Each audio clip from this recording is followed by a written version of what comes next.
ยนอฟ้าเอ้ยฟ้าห้องความลำของกองสนั่นแลกน้ำไหลปันพันตาไกไหลขบคงลงไตใส่ขมิ้นลงไตใส่ขมิ้นเห็นคนงามโอ้ย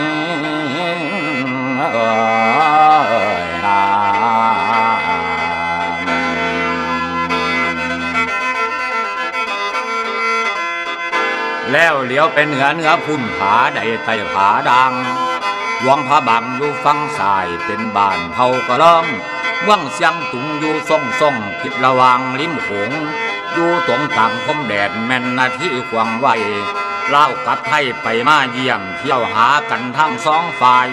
เมืองเสียงแสนเสียงลายติดแดนกินปอพามาคงคันอยู่ข้างกลางน้ำมันไหลล้นทางจนล่องงางน้องกระแสแต่ผู้เขาอุลานผ่านดอยแสนสันไหลรวมกันมาเขาแต่เขาสูงวังทิเบตผ่านประเทศพระมาบักเลินลาสิรองร้อนเลือกการสวยน้อยสิร้อยรองตำหอแคนสุดสะแน่นแก้มทั้งเงาลงเดือนองเดี๋ยวเห็นฟองเพื่อนฟงไหลลงค่อยตะลิงฟองกระแสพัดเกลื่อนกิ่งขานิ่งนองบ่ลองเนื้อจากทางเหนือลงมาไต่เห็นเล่าไทยทั้งสองฝั่งน้ำรุนอังไหลหยวกหมู่ฟ้องฟงตะลิงโขงผ่านเถือกเขาไหลเสาะส่งลงมาแต่เสียงตุงพุ่งเสียงแสนเสียงลายไก่ลงเสียงของเลาะเสียงของประสุดกำไก่เสียงคำพายเรือนำเขาหงสาจอดซ้ำเอาหัวเกยสาวสั่งมาพบแต่ลาสั่งมางามแต่ลาหูตาคือล้อมรองามแต่นอบัดเจ้ายิ้มหิมเต็มกระบ่ผ่าน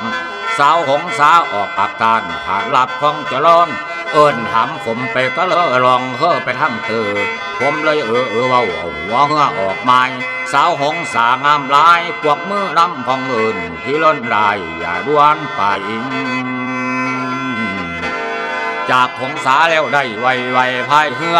ไปกันเด้อสาวเหนือเผากระเลื่องอยู่เทิงน้ำงามพอปั่นน้ำฝากกายาคือไข่เหือกกะไหลล่องน้ำตามแกงแกงกระแสจักสีเขียวสีแหล่สีปั้มน้ำลุ่นเอาเห็นสาวเล่าลงอาบน้ำลุ่นเหลือหล่อนพักกันนุ่งเสือ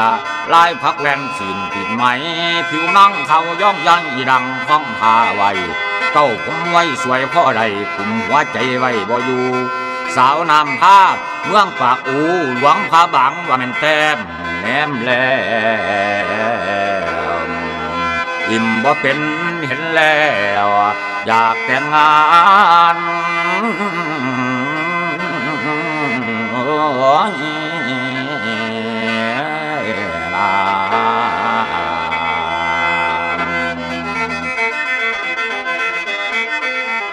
แล้วผมเลยเว้าหยอกเล่นตีทะเลยคือจบเฉื่อแท่นั่งเลยจอดเหือเสาผักอยู่ทาทานริมน้ำสาวมาถามไปยังอ้ายคือพายแค้นพอลูกรองเป็นหมอลำสันบ่อคือแค้นหน่อยเป่ากะมีผมก็เลยก้าวสียิกหยอกประทันเถิงยีนางสาวเล่าเถิงหลวงพระบางหางทิ้งผมสวยผิวขาวเหลืองคือกล้วยสวยพอปันกระปอกไผ่พายไปในอ่านตานทั้งผึ่งเบิ่งบ่เป็นผู้ฟังผมเลยเว้าหยอกเล่นอ้ายซื้อบาของเจริญน้ำสกุลดาเราเก่งมันทางเบาสาวเลยเว้าท้ายตายเท่าผีหาหันหัวเหือออกจากทาพวกไม่พ่ายเจ้าเลยเฝ้าเอิญสั่งน้ำอ้ายสิลงไปกำสีเสียงไม่ยังกันดอกนั่งหันหัวเหือหนีป่าสั่งผู้สาวเข้านั้นสาวลำพันลำพึ่งไห้พวกมือน้ำอยู่ไว้ดอกเดี๋ยวไปเห็นกูไต่วัดสวนแขนอยู่ฟังใส่ไก่อยู่วังล่อง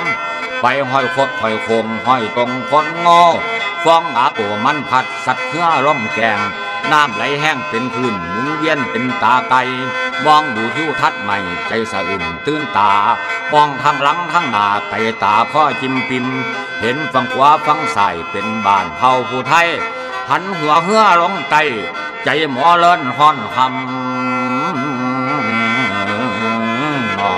เห็นผาซ้อนอคำตั้งสูงเศร้าเงาเป็นเงาเหลื่อมเอี่ยมละไม้ใส่บุรีอยู่ข้างใต้ติดต่อกับแผ่นไทยแม่น้ำหวงเป็นคมแดดแม่นเล่าไทยส่งเกี่ยวเมื่อลงไปตามแกนไหลแห้งไปยาวยาวถึงบ่อแตนแกนเท้าผู้สาวเอิญใส่ที่เลินทั้งกวักมือทั้งพองเอิญเลยจอดท่าบ้านอาฮีสาวผู้ดีอยู่ริมพงบ่อแตนแสนโกปัดติโถคือน้ำแค่ของเจริญเดินไปใส่สาวเลยว่าอย่าเฝ้าไปอย่าเฝ้าไปขอเว้าน้ำได้บ่อายทั้งปีจิ๋วลิ้วตาพองเจริญบ่อสาเพื่อจอดท่าก็เลยร้องส่งสายตาสัมผัสนัดให้เธอคุยเล่นจนตาแว่นลงไข่เลยพายเหือออกจากฟังเพิ่นกวักมือน้ำหลังสาวบ่อแตนแกมเท้าขาวเกียงใหญ่เหลืองเสียงสั่งเงินเลื่อนกระซองมองหาฝากสายตาอะไรที่สิไปเป็นเดินน้องพ้องจะเริ่มให้จำไว้ดาเหลาสกุลทีพอดำเพื่อทาลีไก่เสียงคันด้านซ้ายผู้สาวไทยไม่มองเอิ้นใส่น้องแม่ผิวคงตาหวานสาวเชียงคันทิ้งบางแข่งเหือกันบ่ลาออกพรรษาอย่าลืมอายสิพายเหือขึ้นมาสวงร้องเดิมพันก่อนได้ขันเอาน้องเป็นเปลี่ยนเงินขันเอาน้องเป็นเปลี่ยนเงินปืนงามงอนโอ้ยโอ้ย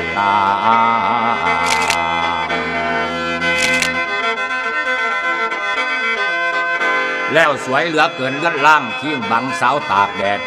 แจ้งคุดผู้ร้องอาบน้ำน้ำแหล่งแห่งเพิ่นเดี๋ยวไปไก่ยู่เยินเยินเห็นผาเบนผามองม้อยฝั่งของสูงสั้นตะลิงเนินใจหอยเพื่อกระวอยลงไต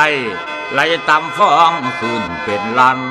ลันลันลันลันลันลันลันลันลันลันลันลันลันพันแก้ฟ้าแก้มกันหอดตาดเสือมันเริ่มหมุนเจ้ายาวไหลจักเสียหัวจักเสียให้ถึงผาแดงแก้มไม้สาวไทยอยู่ฝั่งขวาสาวเล่าอยู่ฝั่งซ้ายสาวแมวอยู่ดอยขอเอาเนิ้วน้ำข่อยท้องเจริญเดินไปใส่บวกมือน้ำไวสาวสังคมบ้านเชียงเมืองมีพันแห่งสวยเดี๋ยวบางทิ้งผมสวยโอกพายถ่ายถึงคิดอยากดึงขับบ่ได้ใจเศร้าเก่ามอง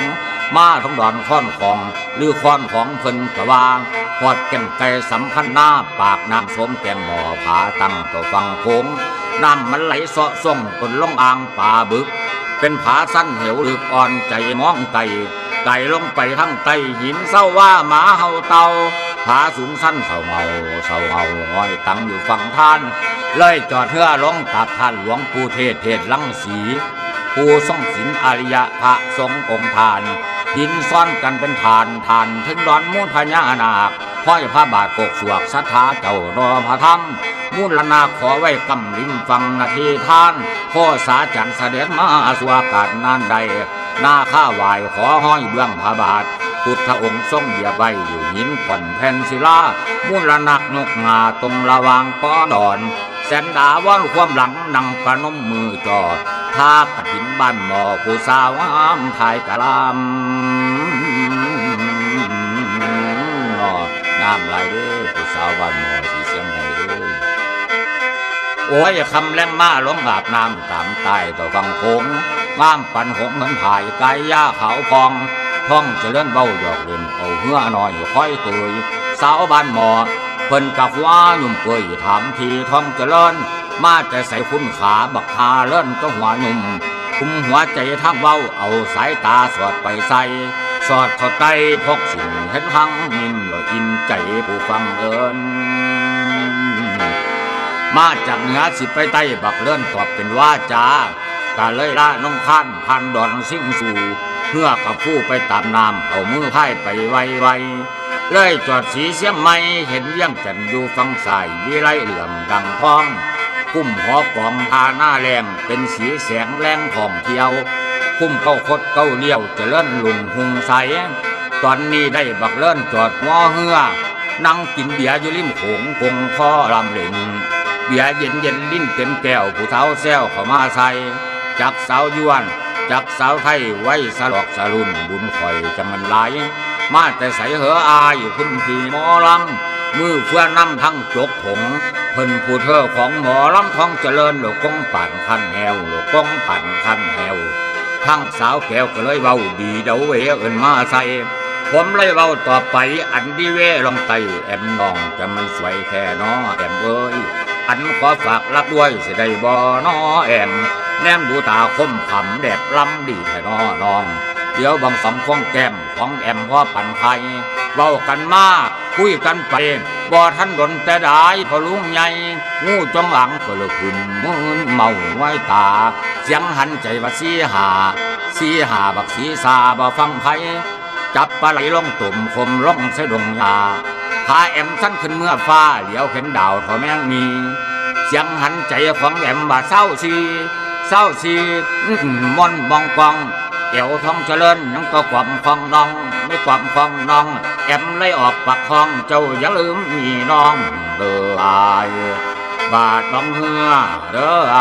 ายบาดลองเหือ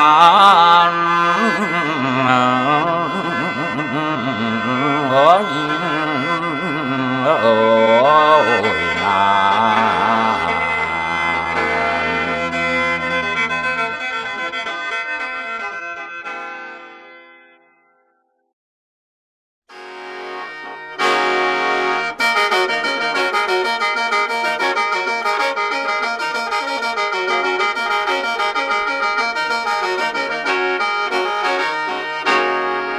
โอ้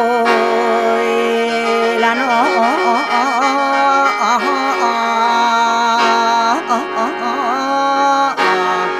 ฟ้าฟ้าห้องความเวียงจันทร์ตึงแล้วหวนได้ยินฟ้าห้องมวนฟังเสียงเหิดกองคนิ่งนองแน่บ่ชายคนิ่งนองแน่บ่ชายหลายวันคอย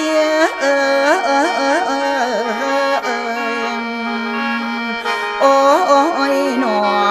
โอ้ยหนอ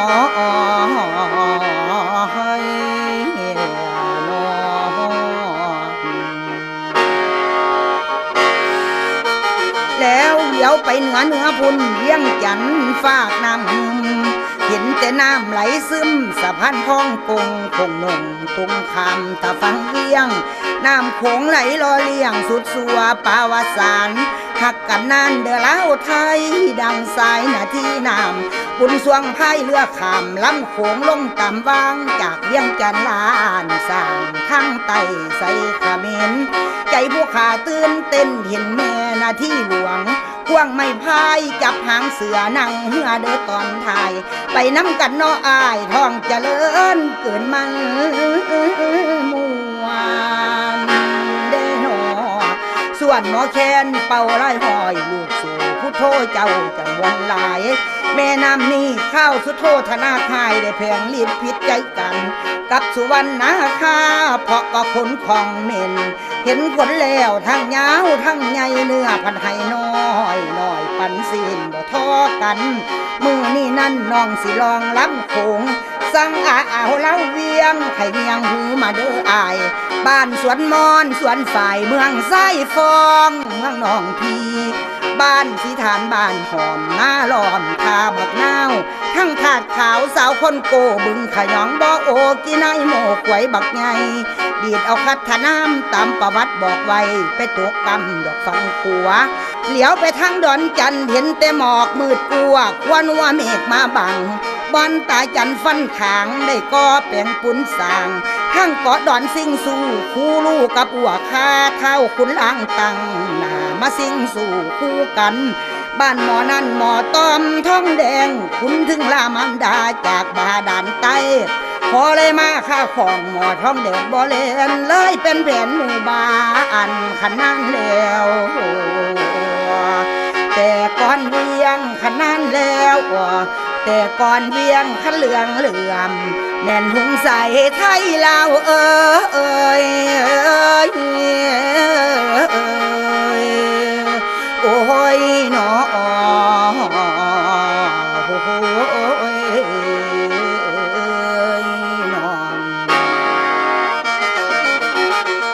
ออกจากหันเหือกไหลปินเปื่องฟองฟัดสะบัดปู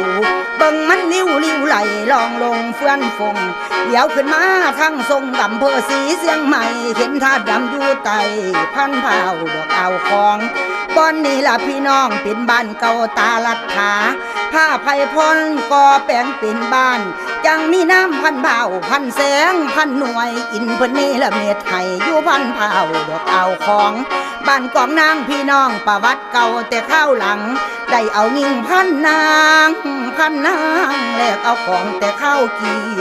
แต่สมัยกำลังสร้างปางเวียงตกแต่งแลกเอากองบักแข้งเข้าพุ่นแต่หุ่นนานตกเข้าบ้านท่าบ่อพ้นสาปากน้ำมงไหลตกซื้อเสียงดังหูบสัทธาองค์ตื้อลือกันกองสนันเป็นพระเจ้าสำคัญใส่เศรษฐาผู้สร้างปางพุ่นแต่หุ่นนานข้าน้อยขอกราบทานน้อมนบมัสการอธิษฐานย่อมือให้รักษาบ่อโซไว้ไกลลงไปทางใต้ดอนแตงดอนตำพายเหือนำตู้ขึ้นยืนขึ้นดอกโอเฮลำถ้าบักเฟื่องอยู่ฝั่งน้ำเวียงขุกเวียงหนี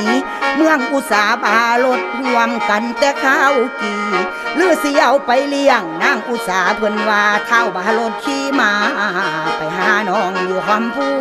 เดี๋ยวเห็นน้ำหยวกนูทั้งทาสวนมอนนาสะอ่อนแต่สาวลาวใหญ่เงานอกเขาเกียงเสียงจ่าเว้าท้องเจริญเอิ้นไปใส่เพิ่นนี่คนจังไร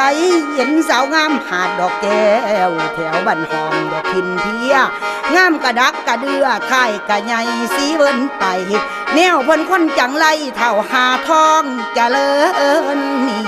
เหลียวบางคนพ่อพี่วีแต่มีเงินพ่อได้แต่งเพิ่นว่าเด้อท่าหน้าแรงอยู่ไกลท่าเดือติดอยู่ใต้สะพานข้ามไกลไปบ้านปะโคเมืองหมีบ้านสะเหี่ยวอยู่ใต้ติดเป็นญาณบ้านกวนวันจอมมานี่สำคัญ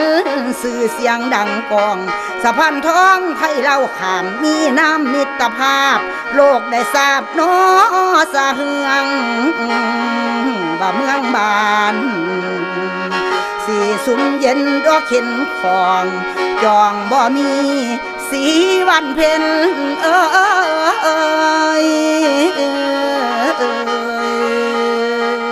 โอ้ยหนอ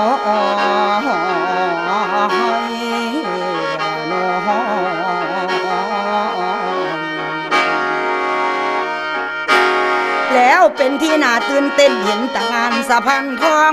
ตาเหลียวมองเลือกายลองคงลงไตเมืองน้องคายใหญ่กันไว้คุมมีไส้สีส้มสื่นสีคุณเมืองป่าเผายาวโค้งดอกตุ่มของเพื่อเลยออกจากห้องเมืองทาน้องคายไหวพระใสย่อมือให้เลื่อมบังนอน้ำกังยังอยู่ไกลไปหน้าลงหน้าวาลอยลองเรียกฝั่งของเป็นหมู่บ้านหลายล้านนับบ่ทุนสีมาโนกล้วยแดงนั่นมันอยู่ฝั่งพุนหินงมอยู่ทั้งขัวบ้านห้วยบ่อนดอนยาวลงเรือเจ้าผ่านลงไปบ้านพาวดงกะลืมอยู่แดนลาวเฮือเจ้าสาวมาใหม่พี่ท้องเอ้ยหอดบ้านเดือสีกายพุทธองค์ลงอาบน้ำตามเรื่องดอกเต่าคานสงน้ำละว่านั้นพระองค์ตากจีวรไว้วางตอนริมโขงอยู่ทงนาทางไตยังมีลิงแนวใบจังไล่มาขี่ใส่ถึง3 เจแล้วได้หลุดปินหายดอกนายเรือพระองค์คิดเอาเลยตัดสั่งอนนท์ถ้าว่าดนนั่นไปล่วง2,500ศาสนาจักได้เสียไป3 งานลิงนั่นได้แก่มานสิมามั่งพระเจ้าคำขอดอกคนสอนเอาจนหลอนเหลืออยู่บอนแก่เดียวนกกะย่างสัมผัสมีตัวเดียวเที่ยวหยุมหัวไว้เหือกระว้อยลงไตไกลไปพวกหัวหาดผ่านปักสวยไว้หน้าลงไตดอกดองไหลเห็นตั้งแต่ต้นไข่เขียวอ่อนสะอ่อนหลายบ้านสีหอมเสียงหายอยู่ฝั่งลาวทางซ้ายไกลลงไปทางใต้พ้นพิสัยบางคนซาพญานาคยกหน้ามาเยี่ยมซองเบิ่งเฮาจุดบังไฟแข่งหมู่เจ้ามือออกพรรษาเดือน11วันเพ็ญอยู่ฝั่งโขงขวาซ้าย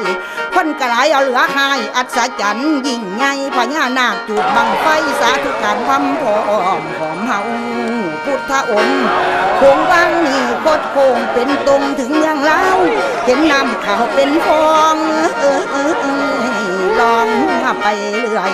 ดอนสังขีอยู่ทางหน้าเฮือไปไก่สิพานเป็นดอนเก่าโบราณสองกุมารพี่น้องเร็วสู่ต่อกันปังก้อนนั้นสังขีพลีจันได้ตีขี้ล่องลิดบ่อนเดินดินดอนน้ำตกลงไปทั้งกำไหลซึมปากน้ำงึมเบิ้นพระสุขเจ้าอย่าลืมไก่น้องกุ้งบุงแก้วแถวกำดอกฟังขัวเดี๋ยวไปทางเมืองเล่าเห็นแต่หมอกมืดกลัวผู้ใหญ่เขาคุ้ยเท้าพลีจันลบทานท่อละพี่เจ้าเป็นภูเขาสูงตั้งบังตะเว้นมัวมืดเดี๋ยวไปควงคึงง้อยตั้งฝั่งลาวทำคู่หาทานข้าวคุ้ยใหญ่ท่อละพี่สิ้นสีวีมวยหมุดมิงมอนอยู่ในธรรมโง่ลงตามลำน้ำลำโค้งเขาใส่ทาสีดานั่งให้เด็กขออ้อยเจ้ามิงพารามคอยเจ้ามิงพารามไหลงามเอ้ยโอ้ยหนอโอ้ยหนอ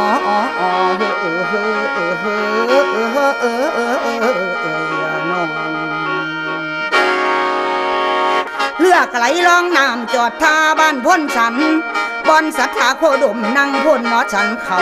สุขหัตถีเจ้านาคาพญานาคได้ขอห้อยเบื้องพระบาทคอยคนได้กราบไหว้แต่เข้าปุ่นพุทธการตกเข้าบ้านปากขาดน้องมุมกาสาลินทองหลบกันแต่เข้ากี่พ่ายเฮือหนีไปกำผาโป่งโค้งเขาใส่บอนสินใส่เศร้าศอกส่วนบนเขาดอกบ่อเศร้า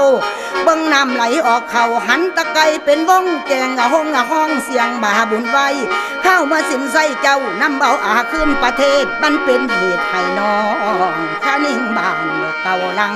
เห็นภูเขาใหญ่ตั้งห้อยฟังทั้งเมืองลาวคิดเห็นเอาอาลุงหมู่ฝูงแต่เข้ากี่เพื่อกะนี้ลงไตไหลน้ำขึ้นสัตว์นำเข้าสงอคำสมสนุกบ้าหิวมันมีเรื่องเก่าขานเขาว่าบ้านญาทานพ้นสะเมกพอลุงเอ๋ยกับโมนั่งมังคลาจากเวียงหนีบ้านตั้งหลักฐานสมสั่งหอนางเขาอยู่ถูกศัตรูไล่ขาแต่เข้าปนเลิกบุญไว้ตกเข้าค่ายเขตด่านเมืองบึงกาฬมันเป็นบึงท่อละพีกำแก่และสิวและเห็นที่อู้เขาขันเมืองปากสั้นตันปองน้องข้างคาบุงขาตุงคามปากกระดิ่งหาโนมันแลนวิ่งเหาะเวินเวหาขอขี่ไข่นาคาอยู่บาดันใต้หาโนมันขอใดซุนกระดิ่งนาคจังตื่นขอกินท่อละเสียดเท้า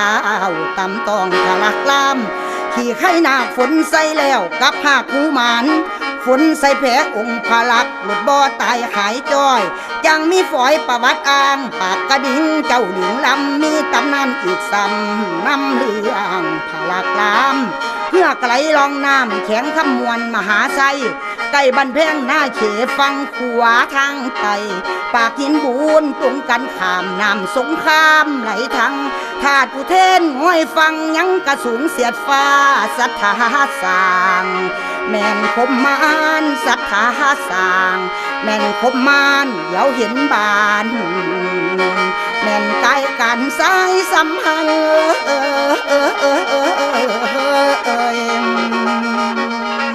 โอ้ยหนอ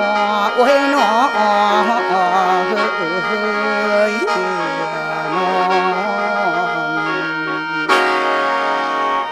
แล้วยังมีท่านสีทัดเทลาทรงตะบะบูรณะได้แต่งเติมหนอเสื่อมไว้ขุนสวงย่อมู่บ่ายไปเฮือไปบ่ได้จุงดอนนั่งหงอยู่ส่งลงไตใส่นครเขาสลับซับซ้อนอยู่ทั้งฝั่งเมืองลาวเห็นหมอกขาวขวานัว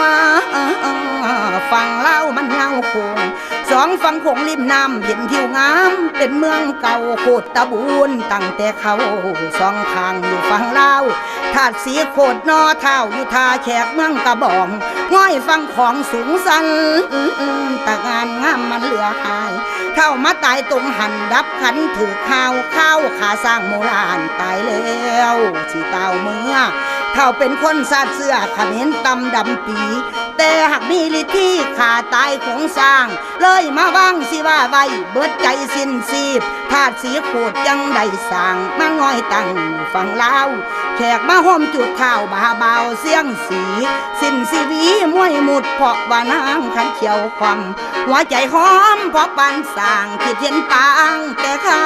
วก่อนเสียงแค้นดังวอนผ่านปากห้วยอวยหน้าลงไตบ่เศร้าห้อยพระพุทธเจ้าอยู่พระบาทเวิ้นป่าพวกมัดสาได้ขอห้อยเหยียบพระลานหินไว้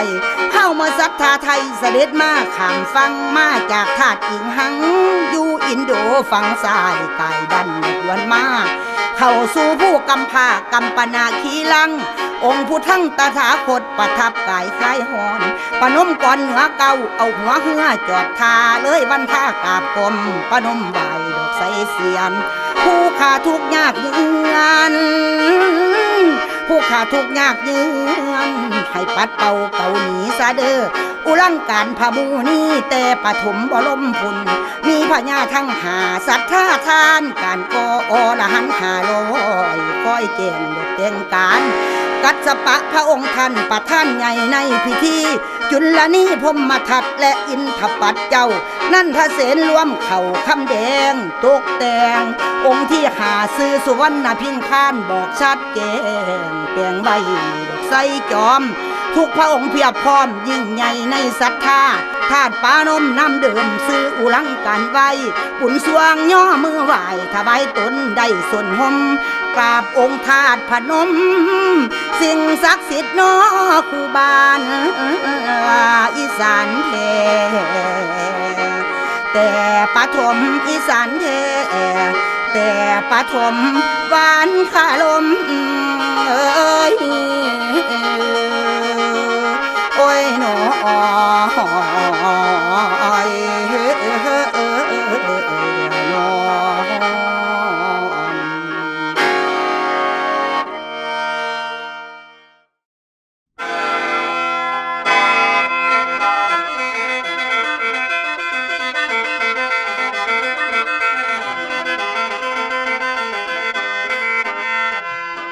โอ้ย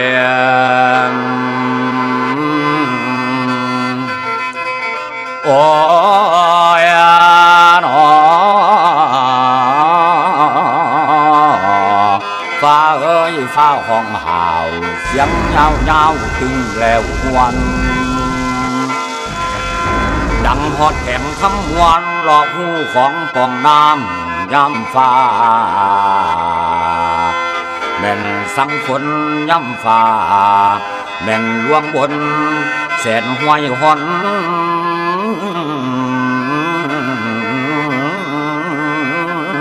เอ้ยนา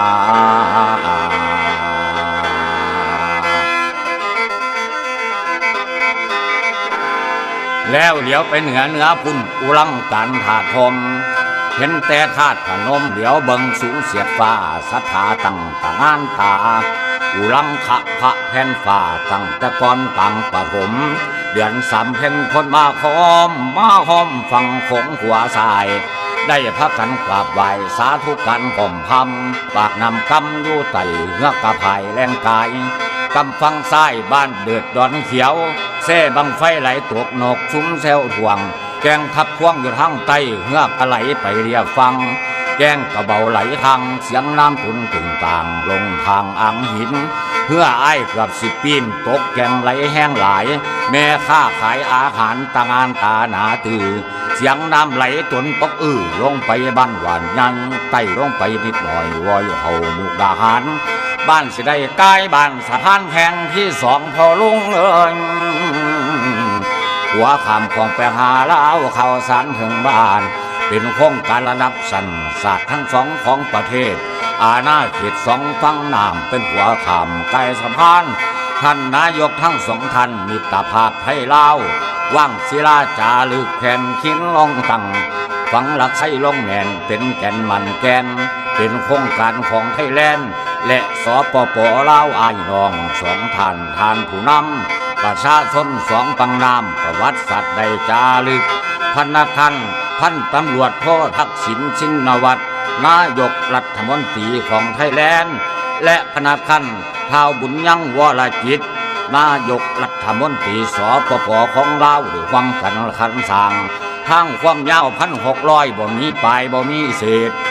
1,600 เมตรบอกชัดแจ้งเป็นหัวขามแม่ของ21 มีนาคมปีพ.ศ. 2547ถูกต้องของรัฐมหาชัยสปป.ลาวไทยส่งขายสินค้าจราจรมีส่องขนของสะดวกง่ายสุขสบายทุกวันนาไปหาซื้อสิ่งของเป็นบ้านพี่เมืองนองของเก่าแต่โบราณหีด12ของเมืองก็ดังกันสันนี่บ้านสงเปื่อยหัวขามมุกดาคันสะพานกายพะลุงเลยบ้านนาแก่อยู่ฝั่งชายบนหัวขามใกล้กันแขวงสวรรค์เขตนั้นเมืองคันธะบุรีศรีวิไลไทยเล่าสิหงเมืองบ้านพอท่านนั้นบักห้องได้เอาเหือไหลเข้าเทียบทางเบิ่งแม่ข้าแต่หาซื้อสิ่งของอินโดจีนเด้อพี่น้องตลาดใหญ่มุกดาหารมาจากเมืองเงอันเวียดนามก็งามเยี่ยมเก็บเงินทองไปหาซื้อถือกันแจกจ่ายเรื่องสินค้ามีหลากหลายสารพันเครื่องใช้ไปหาซื้อแม่นเปลี่ยนกันไปหาซื้อแม่นเปลี่ยนกันสายสัมพันธ์โอ้ยนาน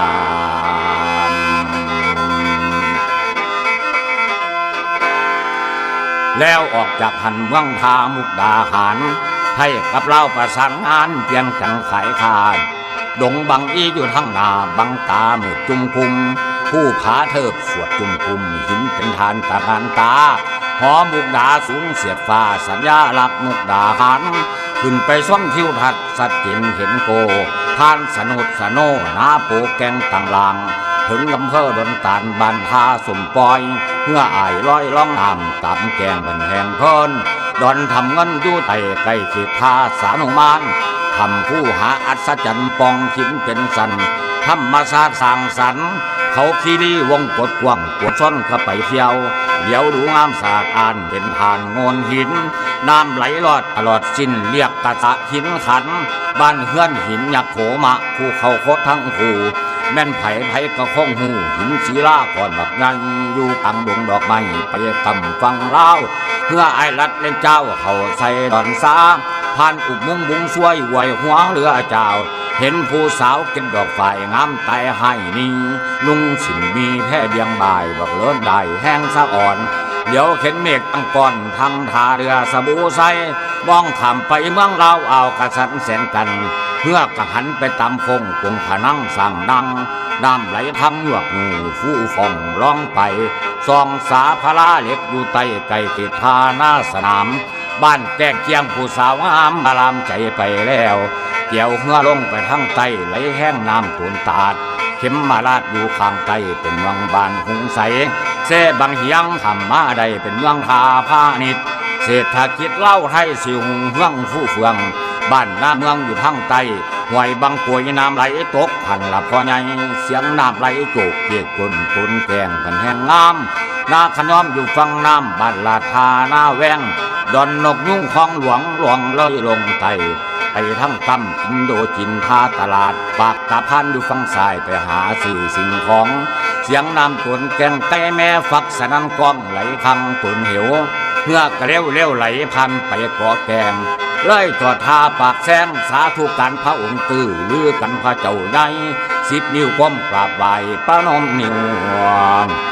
บัดสการประนมนิ้วบัดสการบุญสมภาร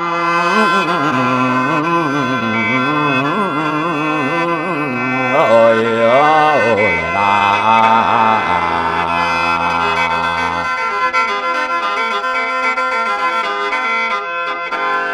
แล้วหลวงพ่อตัวนี้ละท่านยิ่งใหญ่มโหฬารอลังการศักดิ์สิทธิ์นึกนังก็เอาใดสร้างตั้งแต่เส้นใดแต่พญาแขวเจ็ดเด่มออกน้ำกันแต่มือเกิดว่าดินแดนทินนี้สิเป็นมองพุทธภูมิในคำที่บางจุ่มว่าฝ่างุมพุ่มกษัตริย์ป่าสมันเป็นวัดสร้างไว้หลวงพระบางคุณถึงยามบุญเดือนหาทุกสงกรานต์ปีใหม่สองฝั่งโขงเล่าไทยมาส่งน้ำพระเจ้าคนเฒ่าและหนุ่มสาวเดือนสามแพ่งลมพระเจ้าวันมาฆบูชาเจ็ดที่ว่าเจ็ดราตรีเสพกันงั้นกองนี่หมอลำหมอร้องหมอกองและหมอปีหมอโหรีสิทองดังกองสนั่นเนือง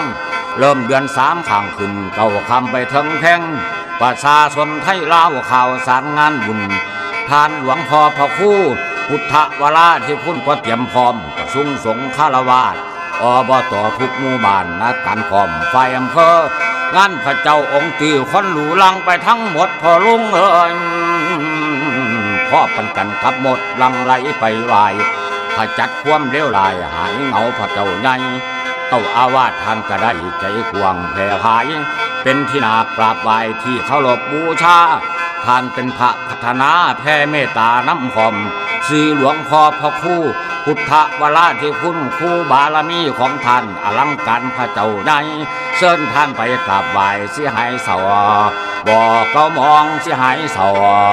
บอกเขามองสองฝั่งโขงเล่าไทย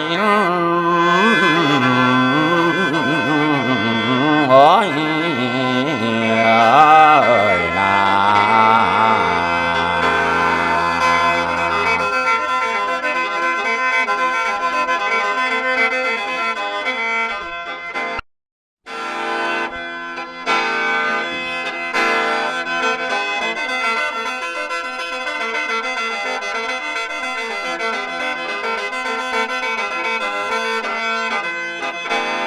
โอ้ย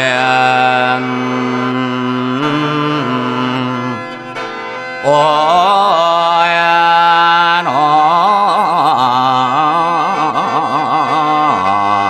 ฟ้าเอ้ยฟ้าห้องปงทั้งคงเจียมกำบานดานเห็นแต่บ้านไกลบ้านสะพานขามแม่นแม่มูลของคุณแม่นแบ่งสีรวมกัน2 นาทีโอ้ยนา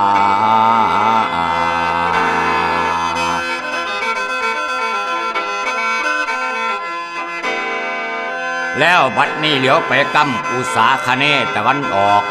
เห็นแต่หมอกมืดกลุ่มซุ้มทุ่มใหม่ไผ่สร้างน้ำมูลไหลล้นทางตุนลงอ่างข้างวนบึกไหลรวมกันเป็นวังลึกแบ่ง2 สีหุ่น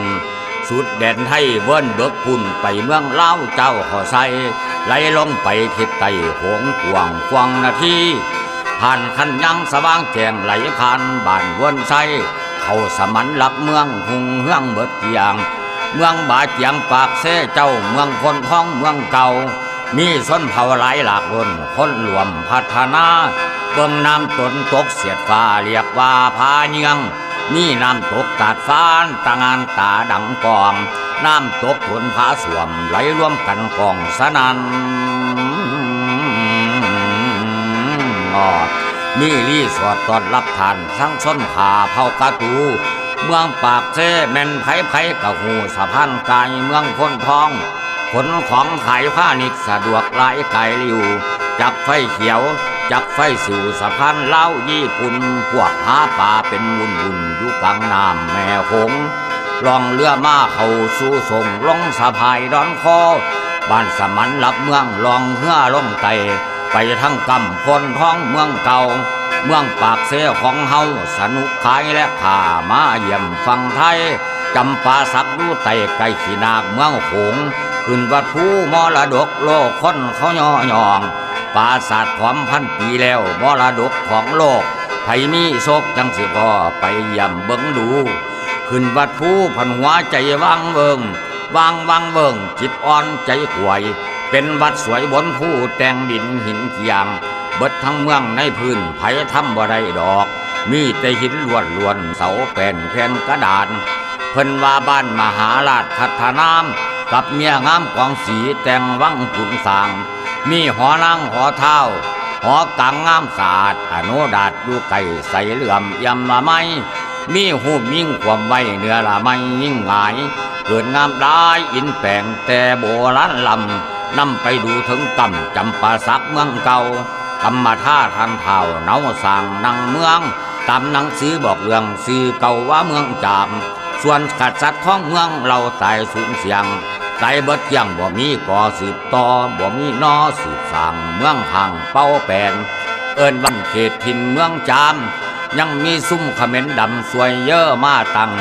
หลังจากการเสร็จสิ้นหญ้าคู่พ้นเสม็ด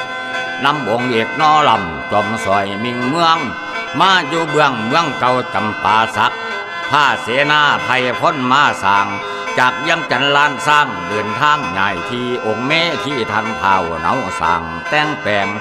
ลักศิลาบอกแจ้งเปลี่ยนสื่อว่าจำปาองค์เถราพ้นเสม็ดผู้ทรงสินสางผ้าขุนนางซุ้มเสื้อทั้งเหนือตั้งแต่เก่าจำปาสักเสื้อเจ้าเนาสั่งนางปองเสียงนำตวนลีผีนั่นมันดังสนั่นก้องไหลเป็นปองของนาที4,000 ดอนสาครตรงโค้งโง่โคงเห็นแต่ผู้มาลงติดกับผู้ซาเหล่าผู้สำเภาผู้ต้มไก่เท้าบาเจียงไปขอนางมาลงบ่ได้รถเทเราตั้งมืนให้รถเทเราตั้งมืนให้ขมใน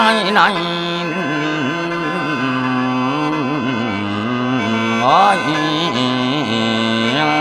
ยนา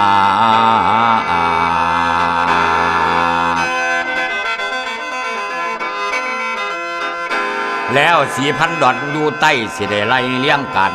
เอาแต่ดอนสำคัญสื่อเสียงเลี้ยงไว้ดอนสังไพดอนคอเข็นดอนคอพอพร้อมพอมีดอนปงดอนบักคอดอนบักคอต่อกันดอนเด็ดนั่นกันระวางดอนจอมมีดอนทอละพีแม่นาที่ตนทางมีดอนสมดอนสร้างหาดไส้พุ่นตั้งอยู่มันเป็นผู้สวดจุมกุมซุ้มทุ่มใหม่ป้องใบดอนแฮดอยู่ทางใต้ดอนกำย้อยคอยข้างหนึ่งดอนบักโมตันครึ่งหนึ่งหวังขันแม่กระแสดอนไส้แปะกันหันดอนเปื่อยเหมือยหมอกซุ่มดอนพ่วนสวดจุมกุมพ่วงขัวบักขัวแซงถึงยำแรงยำเศร้าผู้สาวลงอาบน้ำทาดอนนั่งร้อยแก่ผ่าตาบักอายกะลำมองดอนห่อเขาฝากน้องหน่อยนอนั่งมาลองดอนขมเมาดอนขงตรงกลางทางไตมีโรงแรมสำหรับให้คนเศร้าพักจอดมีรีสอร์ทกลางแม่น้ำเป็นบ้านกับงานตาเดี๋ยวไปไกลแปะขี่ฟ้าดอนฮีวงสูงตรงยงดอนก่อยเง่าขดคงวงอ่อมหอมดอยดอนฮีน้อยกันระวังกลางโขงขมเมาหลวงดอนพิมันฟังท่านเป็นบ้านดอนฐานดอนลงพันติดกันหินตั้งโงนมีดอนไหลหลักอ่นคนบักอายได้เที่ยวเข็นดอนนกเต็นสูงจอกอเหลียวไปพ่อพร้อมพอดอนเลี้ยงยังทางซ้ายเหือกาพายมาอีนี้อยู่ทั้งที่ดอนแม่ธรณีเขียวขจีสุมทุ่มพุ่งงามอยู่กลางน้ำงามไหลเด้ดอนสุ่มเห็นดอนส้มแจ่งสว่างมีดอนแยงดอนสร้างส้มประดีอยู่ขอข้างกลางน้ำแม่กระแสดอนสั่งให้ใหญ่แท้ๆและไปไก่ฝ่าตำดอนสะดำลูกค้าพันปงสอนดอนค้อนใหม่ใหญ่ยาวมีหินขั้นตัดข้าวเนาเป็นอ่าวใหญ่4,000 ดอนไหลตกค้อนพอดีแกงลีผีดังกองไหลเป็นคลองตดล้มแกงแห้งหลายหายนี้ไหลเป็นคลองคือลีฟังเสียงดังสนั่นกองเป็นคลองน้ำแม่กระแสเป็นคลองน้ำแม่กระแสสังงามแท้แกงลีผีบุญเฮานี้โอ้ยนา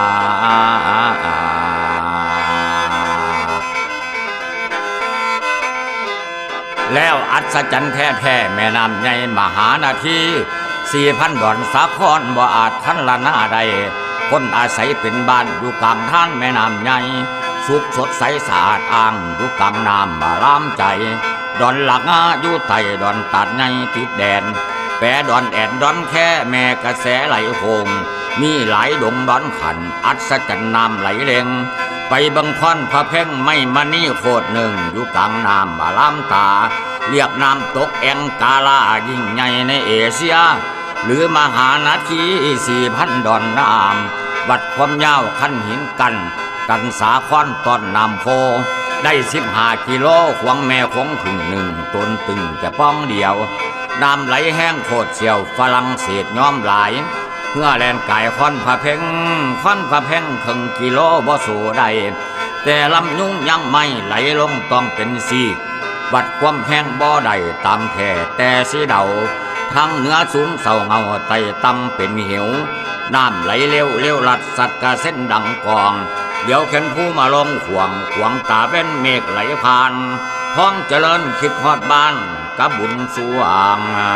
ห่วงแต่ลานกะบุญสว่างห่วงแต่ลานหวานข้าลมโอ้ยนา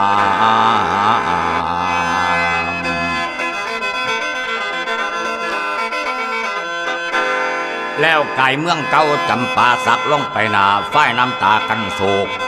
ถึงเมืองมุลปาโมกสุขุมาอยู่ฝากน้ำมายามเยี่ยมฟังไทยแน่เด้อฮอดศาลาบริวัตทัดมาไก่ไหลลองฟังนาทีเสียงลีผีไหลดังฟังเฟื่อนสะเทือนฟงน้ำไหลลงตกแก่งแห้งหลายหายนี้เขาเอิ้นแกงลีผีควันพระเพ่งอยู่ไต่บักเลินใดเที่ยวเห็นป่าโลมากระตื้นเต้นอยู่ติดเขตเมืองขมินผ่านเวินข้ามล่องสู่เมืองพนมเป็นบอนไส้ไหลแรงถึงฤดูเดือนแห่งไส้ไหลกองสนันที่นั่นเป็นบอนบ้านเมืองอยู่ยาลายกำฟังไส้ติดกับไฟเมืองแก้วแถวสะตึงสะเต็งเล็งล่องเรือเจ้าสาวขมิ้นคนโผมัวปีหน้าเขากะวางเสสะเดหล่อนกะเว้าไปยังไอ้บ่าวพี่ท้องผมเลยลองเกี่ยวย่อยสาวขาแม่ตาเหลียวแลสำเรื่องเบิงขนุยอยู่ในสินเสียงหันดินว่าเนียงเอ้ยสะไรเนียงดักรังไทยบานตักไรสะเดวยเนียงเอ้ยเว้ยถอยโทยเนียงนาอ้อยโจยจับโวนเหมือนอ้อยปรำผมเลยล่ำสำเนียงนี่แนวภาษาใดเฮียแม่นสิได้หรือเสียลองผงลงฮอดทนนี่น้ำผงไหลไปตกเมืองไส้งอนฮอจิมินซิตี้ขามาตายท้องเจริญด่าเหล่ายังกระสั้นที่ลีหูกระสั้นพี่วีไปหาปียังทำแม่หาเอาแย่ก่อนเซวถูทำนำขนุยคนซุยหุย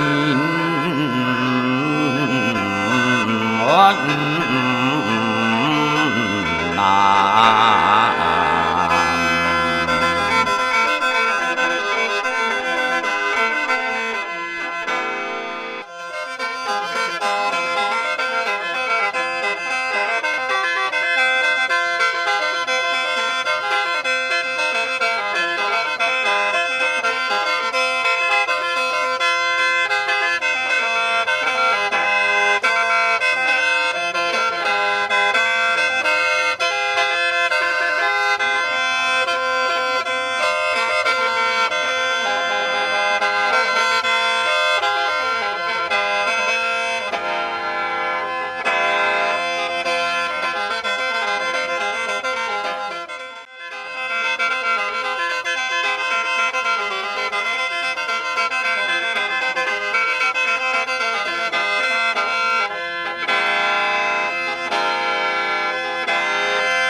ำโขงยาวเหลือหายไหลลงไปไต่ไส้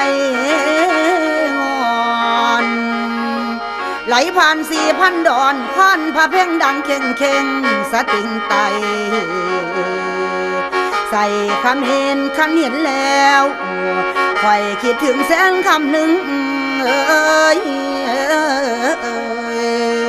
โอ้ยหนอ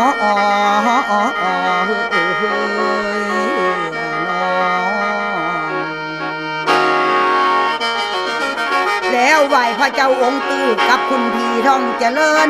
หันหัวเฮือหนีปากกราบลาพระคุณท่านเลยบนบานพระองค์ตื้อให้นำคุ้มเจ้าห่มพอก้มกราบลาท่านหลวงพ่อท่านพระครูพุทธวราที่คุณบุญกุศลที่สร้างไว้ให้ใสเหลื่อมเลื่อมน้ำแม่น้ำโขงลึกลำลึกเงาหลาย 4,400 ไป9 กิโลเมตรบ่เศษเหลือพอดีไหลลงไปทางเสียงใต้อุษาเนตะวันออกบอกความยาวไว้ทอนี่ฟังไว้สิไล่ก่อนบ้านปากแซงแหล่งธรรมะพระเจ้าใหญ่องค์ตื้อเรื่องลือทินท่องเที่ยวธรรมชาติหาดทรายขาวทิวทัศน์สวยกล้วยน้ำว่าเขื่อนศิลาริมโขงบุญสวงลงเรือแล้วเลยวันทาพระเจ้าใหญ่หัวตะพานอยู่ฝั่งซ้ายมาส่งน้ำร่วมกันแน่เด้อพระเจ้าใหญ่ตั้งอยู่หันริมฝั่งลำแซงเป็นบอนแข็งเข็ดหย่ำหมู่คนดอกทั้งคายสองฝั่งโขงหัวซ้ายสาธุการพร้อมพำเดือนซ้ำเพ่งเด้ออีกซ้ำเชิญมารวมความบุญตุดสงกรานต์เดือน5 พุ่น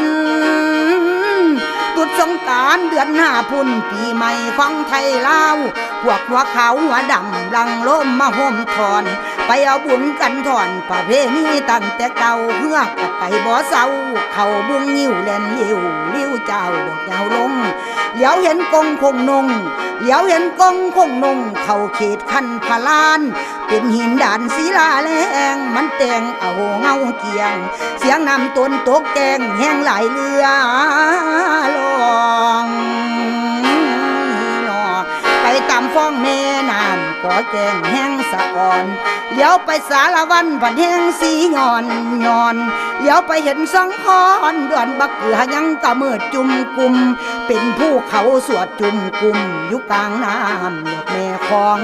บอนนี่ล่ะพี่น้องบอนนำแบ่ง2 คอนดอนบักเกืออยู่ทั้งกลางบอนสาคอนอ้อมห้อมลงไปพอปันสางไหลเป็นทางบอนน้ำเล่นแสนสนุกอุกกังเอาคนิ่งเจ้าผู้อยู่ไกลแสนอะไร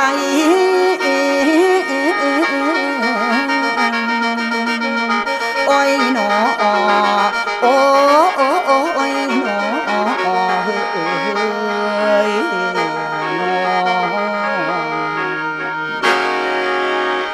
แล้วไก่ลงไปทางไตสำโรงโคงแบงถึงผาสั้นขั้นแยงแรงน้ำไหลแหลนเลี้ยวก่อแกงผันแหงงามขั้นทะเจียนใกล้ฟังน้ำติดตะลิงริมโขงวัดสวนหินพานั่งคอยอยู่ดอยแปรฟ้าท่านหลวงปู่พรหมมาศพระมหาเถระเจ้าเนาดอยคอยอยู่เพิ่นจำศีลอยู่ทั้งผู้บุญสวงขอกราบไหว้พระคุณเจ้าให้รักษาเลี้ยวไปทางเมืองลาวเห็นดินจดขอบฟ้ากันระวางกลางโขงนครเพ่งว่าปีฟังลาวทั้งสายไกลลงไปทางใต้พาสั้นแกงกะอาดแกงหญ้าพืชบืดน้ำเข็ดขวางหายแล่นกายกำฟังซ้ายตลาดไม่อินโดกินขายของกินอาหารตะงานตามันนาตื้อมีอาภรณ์เสื้อผ้าหน้าว่าขับคังมีฝรั่งทองเที่ยวมาหาซื้อสิ่งของจนซื้อเสียงหนังกล้องไปทั่วโลกตาพะลุงหินศิลาเสาเสลียงเทียงสั้นคือขั้นตังยังไปดูผ้าแต้มแนมเห็นแล้วใจอ่อนลูกลิ่งไล่ตั้งแต่ก่อนเป็นสีแดงแต้งแต้มปะบึกไว้ดอกใหญ่ยาวข้าวสมัยก่อนกี้เป็นที่ชุมนุมชนคนสมัยโบราณอยู่นานมาแล้วแก้วเมื่อลงไปทางใต้ไกลลงไปบ้านน้ำแดงท่าหน้าโพมีแต่แกงหินตังฟังโขงแล้วเห็นสูงคงนงเป็นวัดใหญ่สำคัญ ทำคู่หาสวรรค์เพื่อนมันเพียรนอสินสางอยู่แปรทางลงกราบไหวหายเหงาเว้าทุกสิ่งทานหลวงปู่คำขนิ่งมาปกปักหลักไว้ย่อมือไหวขึ้นละใส่เสียนย่อมือไหวขึ้นใส่เสียนตั้งเทียนทองโอ้ยหนอ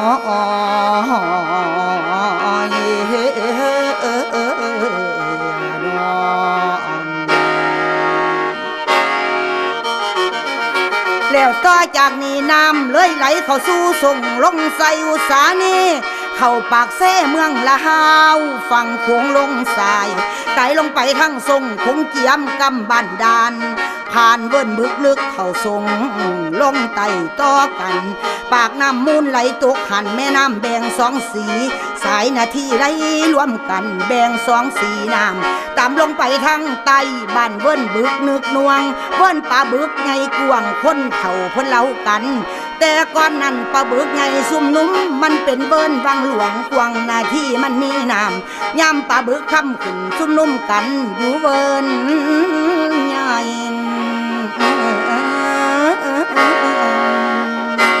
ยังได้ใส่ซื้อบ้านโบราณเบาเล่ากัน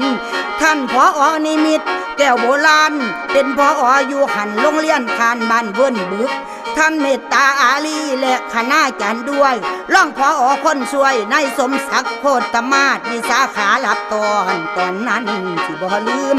ย่ำมาฟ้ามืดคึมฟังลำลองผงเพลินให้คิดเห็นท้องเจริญผู้แต่งก่อนดาวอนทัน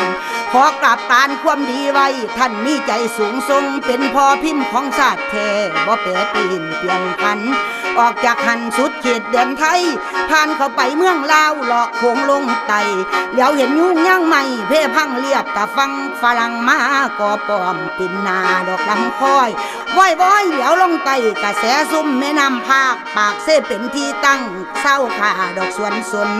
ปากมูนตรงกันขามทนทานแม่น้ำทางสองฟังกำพุ่นพี่เป็นบ้านไกลสะพานบ้านสิได้ใกล้บ้านใกล้บ้านหอยยันนั่นตังยังหมอลำท้องเจริญสิไลก่อนขอแกง4,000 ดอนสาครกวงนาที่หลวงแม่น้ำใหญ่มีจักดอนให้เจ้าไล่ใครคำพี่บังจุมเด้อซุ่มเจ้าผู้แต่งก่อนเด้อซุ่มเจ้าผู้แต่งก่อนอ่อนซ่อนเด้โอ้ยหนอ